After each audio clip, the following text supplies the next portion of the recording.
Muy buenas noches para todos aquellos que se hallen del otro lado de esta transmisión.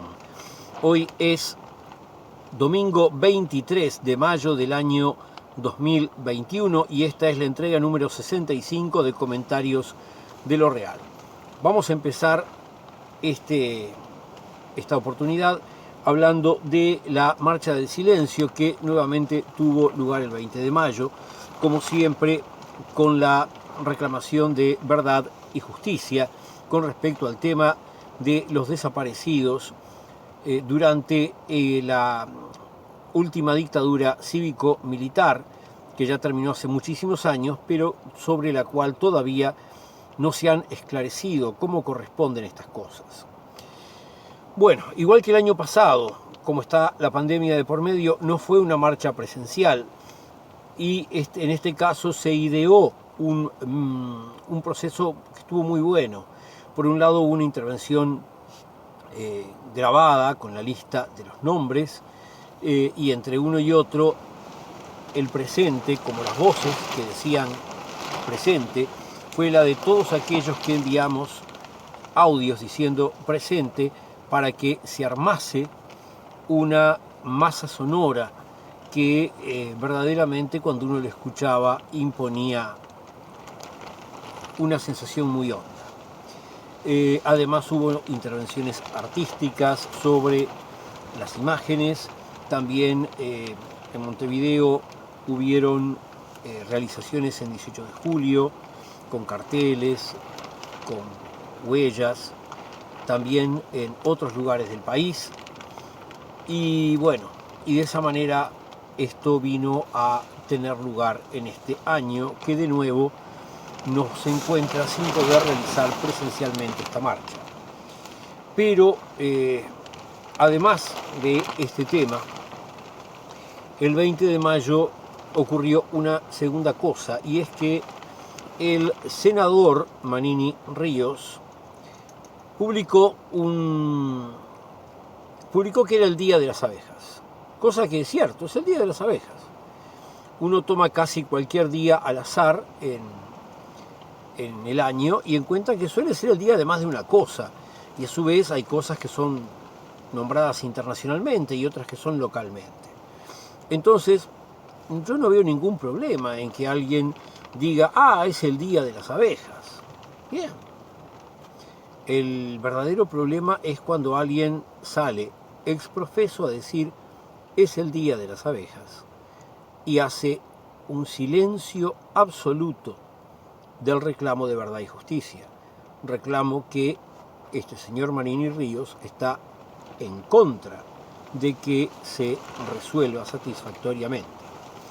Por lo cual lo que hizo en realidad fue una bravuconada sin decir nada por lo que uno pueda señalarlo con el dedo. Es un acto bastante bajo, pero no deja de tener una cierta astucia. Bueno, tenemos que además de esto, en el correr de la semana, se estuvieron juntando firmas contra el director de la Biblioteca Nacional. Este hombre, refiriéndose a esa dictadura cívico-militar, dijo que durante la misma habían habido programas a favor de la cultura, que no se podía decir que era todo malo. Bien, la dictadura hizo algunas cosas por la cultura. A ver, sí, expulsó del país a enormes cantidades de artistas, de intelectuales, de estudiantes y de público también, porque el arte necesita un público. Es parte integral del fenómeno artístico. Bien, ¿qué más hizo? Sí, prohibió la utilización de ciertos libros en los centros de enseñanza, libros de texto, pero también obras literarias. Destituyó docentes, destituyó muy buenos docentes. ¿Qué más hizo esta dictadura cívico-militar por la cultura? Sí, había libros que en la Biblioteca Nacional tampoco te los daban. Justo donde este hombre trabajaba. Bueno, yo creo que para muestra con esto ya basta. Y sin duda alguna tuvo algunos programas culturales, pero esos programas culturales eran programas culturales para clausurar la cultura, para encerrarla adentro de un estrecho corsé y que no saliese nunca de ahí. Pasemos a noticias que son con un tinte más policial. Hubo en Malvin Norte un femicidio. El marido, la pareja de una mujer, una pareja que tenía ya 37 años, él la mató en Malvin Norte, fue esto. Es el 8º femicidio del año. También hubo otro femicidio, pero no concretado, hubo una tentativa de femicidio. Un hombre prendió fuego a su esposa, ella lo está acusando y el hombre en su defensa alega que no, que ella fue la que se accidentó sola, cosa bastante difícil de creer. Así que bueno, esperemos que la justicia se expida favorablemente en este asunto. Otro tema en el cual se ha expedido la justicia es en el juicio al respecto de el ex vicepresidente, ex legislador, ex presidente de ANCAP, Raúl Sendic. La justicia falló que Sendic había realizado excesos en su poder y que se había apropiado indebidamente de bienes del Estado. Por todo esto se le dio una cierta condena, la cual después, por ser primario, quedó suspendida. Si en un año no hace ninguna conducta indebida, esa condena queda eliminada y él no va a pisar ni un día a la cárcel. A mí me parece muy bien que la justicia se expida y me parece mucho mejor aún que el Frente Amplio en su momento le haya pedido a Raúl Sendic que se retirase de la vicepresidencia. Es más, ahora con una condena judicial sobre Raúl Sendic, yo creo que sería muy bueno que el Frente Amplio le pidiese que por lo menos 10 años ni soñase en presentarse para ningún cargo interno o público. Es mi opinión personal y creo que correspondería hacer algo de esto, porque en una persona en la quien el colectivo ha puesto una enorme carga de trabajo para que llegara a la vicepresidencia, hacernos esto a todos es una traición grave. Entiendo que sus acciones no debieron haber sido por mala voluntad, que su apropiación era una estupidez, una cosa que hizo sin pensar. Pero, señor, usted es el vicepresidente. Antes era el presidente de ANCAP. No puede actuar sin pensar.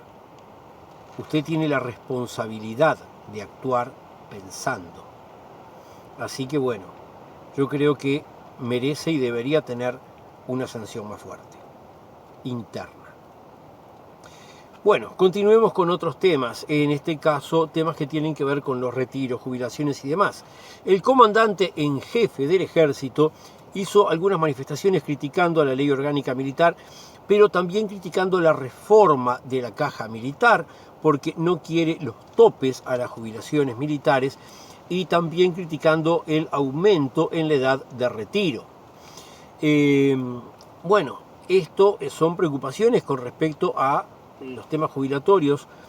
Vamos a tener que volver sobre estos temas. Van a haber muchas voces, va a haber que ir viendo lo que cada uno de los actores políticos va pensando sobre este tema. Por cierto, también el Frente Amplio hizo una propuesta que de alguna forma está vinculada. Es una propuesta de que nadie pueda recibir al mismo tiempo una jubilación y al mismo tiempo un sueldo por un cargo político. Porque actualmente, por ejemplo, si una persona está jubilada de las Fuerzas Armadas o de otra caja y después es electa senador, diputado o tiene un cargo político como una dirección de un ente, etc., cobra la jubilación y el sueldo del cargo. La idea sería que en el momento que la persona asume un cargo político, bueno, pues la jubilación cesa, cobra el sueldo del cargo, aporta incluso por el sueldo del cargo, y después que el cargo termine, la jubilación regresa. No se pierde ese derecho. Pero no que se cobren las dos cosas a la vez. Eso no es algo correcto. Bueno, tampoco es algo correcto lo que vamos a ver ahora.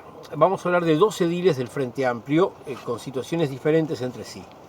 Por un lado, en Colonia hay un edil que se llama Herbert Márquez, edil por el Frente Amplio. Este hombre, en una sesión, una mujer edil, no sé si se dice edila, no estoy seguro, pero bueno, el caso es que ella estaba haciendo uso de la palabra, él vino y le arrancó el micrófono de las manos para hablar él. Ante esta situación, ella hizo una denuncia por violencia de género y esto ahora, eso está siguiendo su marcha judicial, pero aparte, con muy buen tino, el caso ha sido enviado al Tribunal de Conducta Política del Frente Amplio. Este tipo de conductas tampoco deben existir entre nosotros. Otro edil, ahora del departamento de Rocha, este señor se llama Nilson Portugal. Él hizo una publicación en alguna red social terriblemente desagradable, en la cual apela al nombre de Hitler y dice que si no habría sido necesario dejarlo un tiempo más, como diciendo en realidad a través de esa fórmula que deberían haber matado más judíos. A ver, vamos a poner un par de cosas en su lugar. Perseguir a cualquier pueblo por su identidad como tal es algo horrible, es un genocidio, no debe hacerse y siempre debemos luchar en contra de eso. Lo mismo que perseguir a un grupo por su orientación sexual, por su identidad étnica, por su orientación política, etc. Eso es algo que nunca debe apoyarse y entonces el antisemitismo que practicaron los nazis, pero que antes de eso, si lo pudieron practicar, es porque el antisemitismo es una larga costumbre de la sociedad europea. En España, por ejemplo, el Tribunal de la Inquisición se estableció en el siglo XV, o sea, en los años 1400, para perseguir a los judaizantes, específicamente. Bueno, entonces, todo este tipo de asuntos hay que tener en cuenta que no son aceptables, no son conductas de izquierda. Eso no quita que el Estado de Israel, que no son todos los judíos, el Estado de Israel está desarrollando una política criminal y genocida también con respecto al pueblo palestino, el cual intenta defenderse en las dos míseras áreas que el Estado de Israel les está... Míseras en cuanto al tamaño, porque, a ver, ese territorio era Palestina. Y entonces un día vino las Naciones Unidas y dijo, se lo sacamos a los palestinos, se lo damos a los judíos. Eso es una atrocidad.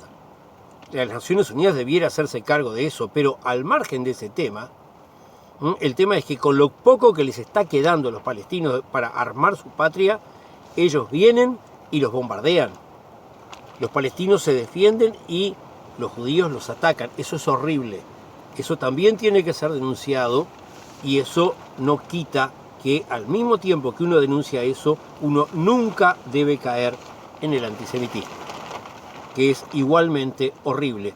Y ojo, hay muchos judíos que denuncian justamente este tipo de atrocidades que realiza el Estado de Israel. Quiero hacer aquí un recuerdo para la persona de Marcelo Hellem, quien solía publicarlo en la prensa cuando vivía. Bueno, continuemos. También el Frente Amplio hizo un planteamiento, en este caso positivo, frente a una situación negativa. Socobioma es una ONG que se dedicaba al rescate y recuperación de animales autóctonos en mal estado, heridos, etcétera, enfermos, y también de animales marinos con las mismas características.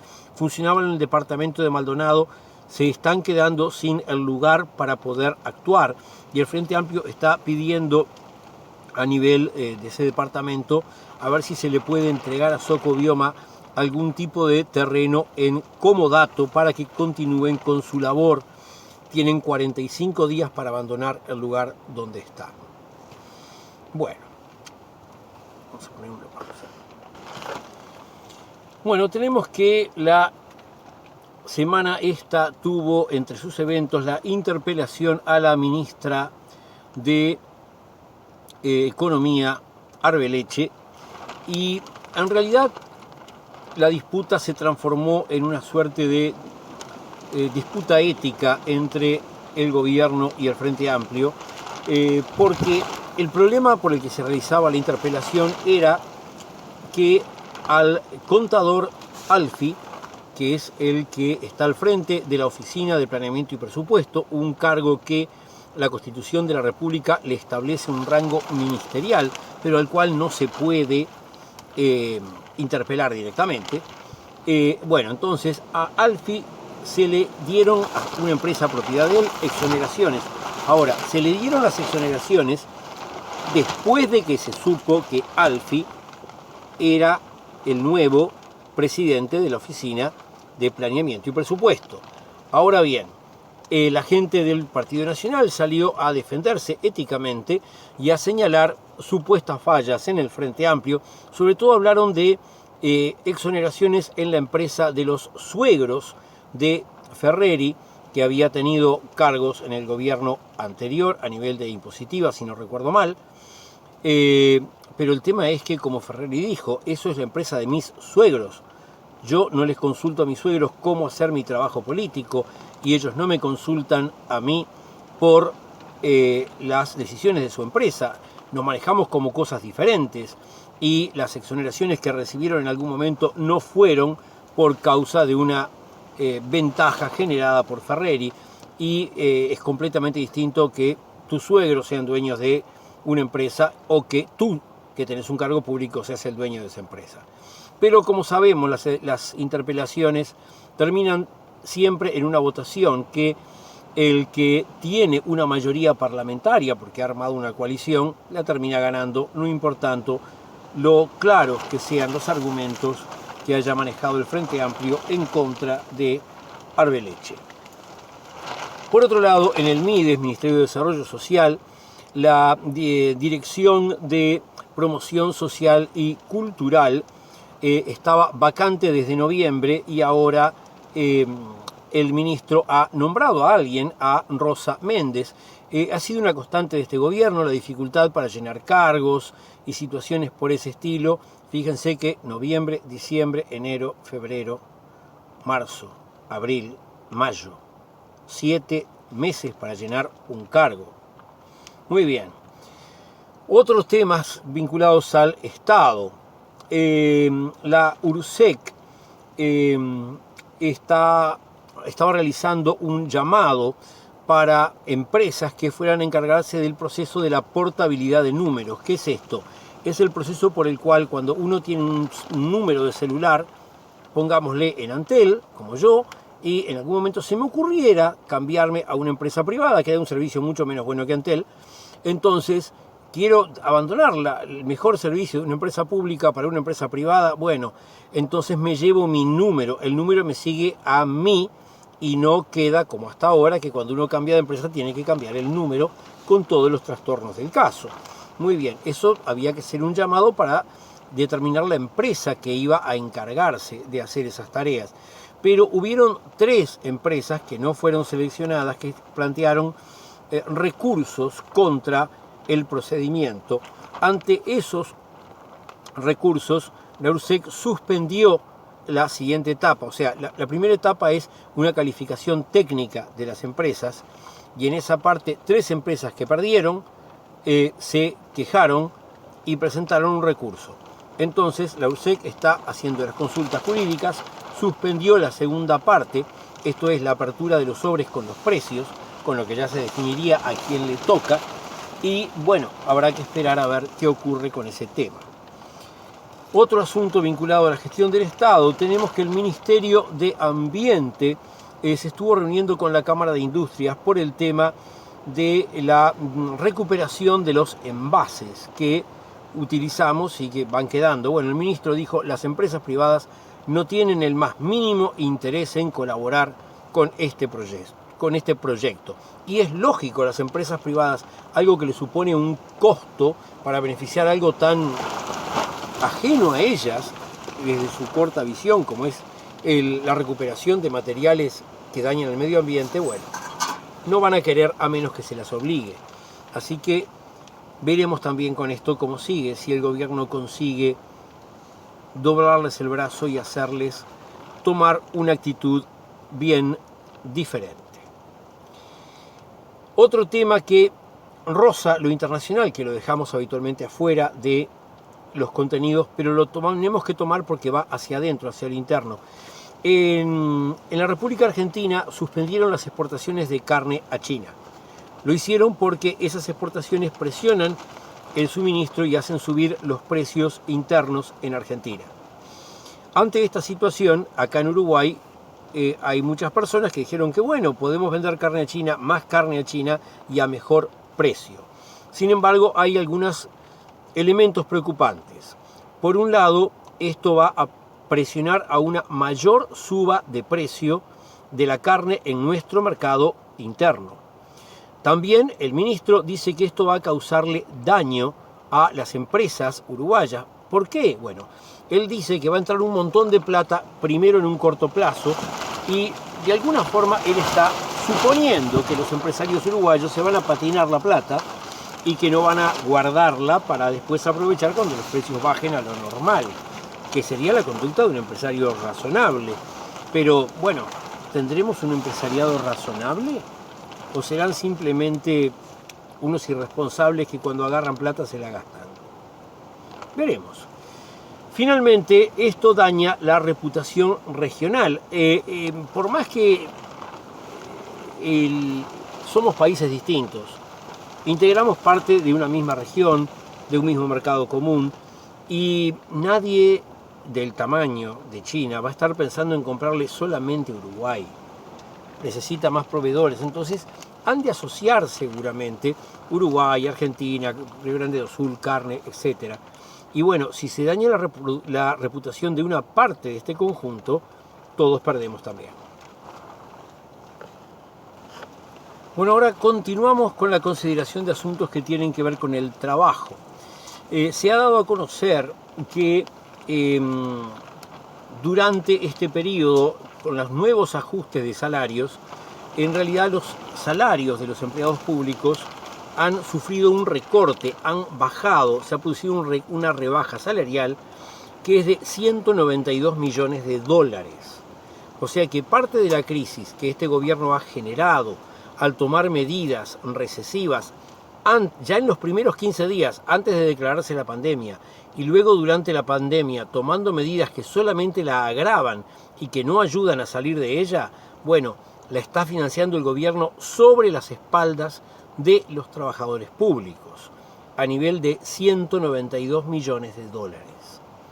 Tenemos por otro lado también dentro de lo que tiene que ver con las relaciones de trabajo, que los jornales solidarios, ese proyecto para dar trabajo por 15 días sí, 15 días no a la gente y por una cifra de 12.500 pesos cada grupo de 15 días, bueno, para estas jornadas hay 15.000 puestos de trabajo en todo el país.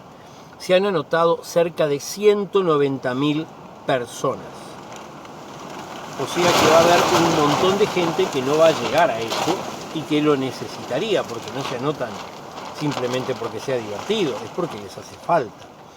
También se ha resaltado que el 56% de la gente inscrita que va a ir a sorteo son mujeres, presumiblemente mujeres jefas de familia en solitario, muchas de ellas.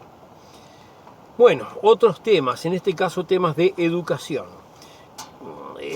La Facultad de Enfermería ha estado aumentando la cantidad de estudiantes que tiene, cosa que es muy buena.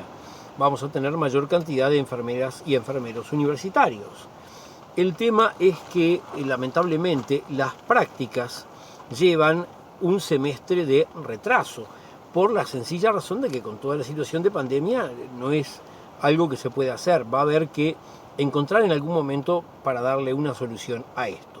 Otros temas no positivos vinculados a la enseñanza.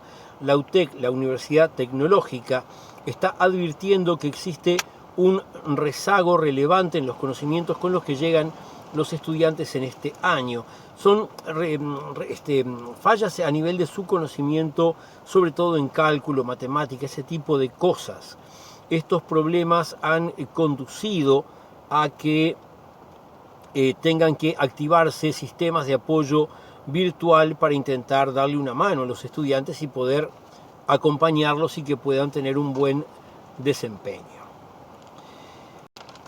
Bueno, en esta semana también se produjo el fallecimiento de Jorge Larrañaga, quien fuese candidato a la presidencia por el Partido Nacional, legislador, intendente y estaba siendo ahora ministro del Interior. Murió de un paro cardiorrespiratorio. Yo tengo personalmente muchos reparos políticos en contra de Larrañaga y me niego a entrar en ese juego de que la gente, una vez que ha muerto, se transforma en buenísima y uno habla maravillas de ellos. También hay personas en las que yo confío que me han hablado muy mal de actitudes personales de Larrañaga con respecto a su primer pareja, sobre todo, pero como a mí no me consta, no puedo decirlo porque no lo sé, pero tiendo a inclinarme a creerlo. Por lo cual simplemente doy cuenta de este fallecimiento, porque es una persona en un cargo público, a haber que ver quién lo sustituye. Lo que eso sí, tanto que se quejan de ciertas aglomeraciones que después dicen, oh, esto aumentó los datos del COVID, ahora viene el capítulo COVID. Bueno, vamos a juntar esto aquí. Sí, entremos en el capítulo final, el capítulo del COVID. Bueno, una de las cosas que están diciendo es, ¿por qué aumentaron tanto los casos de COVID? Por causa del efecto Día de la Madre. La gente se movilizó por el Día de la Madre. Antes se acuerdan que era la gente se fue a una manifestación, se fue a una fiesta. No, ahora es se movilizó. La gente se movió y ya se contagió. ¿Tá? Y entonces, Día de la Madre, chau. Bueno, ahora ese es el gran cupo. La culpa, si aumentan los casos, ¿es de quién? De la gente siempre, nunca de las medidas del gobierno. Bueno, ¿qué pasó con el señor Larrañaga tras su muerte? Bueno, le hicieron un sepelio en el Palacio Legislativo y ahí están las fotos, pueden buscarlas en las redes. Un montón de gente totalmente amontonada, sin cuidado de la distancia. Bueno, el gobierno lo organizó. Entonces, ¿de quién es la culpa en este caso? Ellos más que nadie debieran saber cómo hay que hacer las cosas. Bien, continuemos con las cosas vinculadas al COVID y a este gobierno. Hay 3 asistentes que trabajan en la, o había 3 asistentes que trabajaban en la unidad de inmunización y las 3 renunciaron por discrepancias tras el cambio en la dirección y el Ministerio de Salud Pública ahora está tratando de hallar reemplazos. De nuevo, el gobierno y sus dificultades para tener todos los cargos de la plantilla de gobierno, porque la renuncia gente, porque no la nombran, etc. Lo que sí, muchos estarán de parabienes, porque se anuncia que los gimnasios y los free shops van a poder empezar desde el lunes a trabajar. Sin embargo, las escuelas, y que se pensaba que ya se iba a dar a conocer plenamente el calendario de regresos, ante el aumento que hubo en la cantidad de casos llegando al día máximo, han pasado a que se aplazase el dar a conocer cuándo va a ser el regreso total de la presencialidad. Muy bien, ¿qué está pasando entonces con los números? Bueno, hubo un pequeño pico de crecimiento en lo que tiene que ver con la cantidad de casos. Voy a estar poniendo más o menos por aquí, como la semana pasada, una imagen de la gráfica obtenida a partir de la aplicación del propio gobierno. Ahora bien, ¿qué es lo que pasa con los otros datos? Los datos que yo estimo que son realmente relevantes. Los datos de cuánta gente está ocupando CTI. Muy bien. En esta semana volvió a haber una pequeñísima baja. Va a estar por acá también la gráfica, no sé si ahora o unos segundos antes, unos después. Decía, ha bajado apenitas, bajó un 3% esta semana con respecto a la semana anterior la cantidad de gente en el CTI. Como pueden ver en esa gráfica, En realidad lo que tenemos es que había un cierto nivel, a fin de marzo empezó a subir, subió en abril y desde entonces prácticamente estamos en lo mismo. Subía un poquito, bajó un poquito, pero básicamente estamos en el mismo nivel. La prensa, yo entiendo que a veces tiene el apuro por producir un efecto y dice, están bajando los casos, están subiendo los casos. No, hay que esperar, hay que dar tiempo a que los datos se vayan acumulando 1, 2, 3 semanas para ver si realmente hay cambios y de qué tipo. Y hay que recordar, una de las vacunas que se está dando primordialmente, o sea, la más dada en Uruguay, Sinovac, es una vacuna cuyo efecto no es que la gente no se enferme, es que la gente no tenga que ir al CTI. Entonces, si la vacunación hubiese comenzado antes, si el gobierno no se hubiese dormido en los laureles para conseguir la súper mejor vacuna y hubiese negociado antes, podríamos haber estado vacunando 1 o 2 meses antes, posiblemente. Podríamos estar hoy con mucho menos casos. De todas maneras hay una gran preocupación. No hay suficiente gente vacunada. Si no hay suficiente gente, no se llega al efecto rebaño. Así que es importante vacunarse. Otra cosa que el gobierno no está haciendo, obligar a la vacunación. Bueno, sin más cosas para esta semana, nos vemos la semana que viene.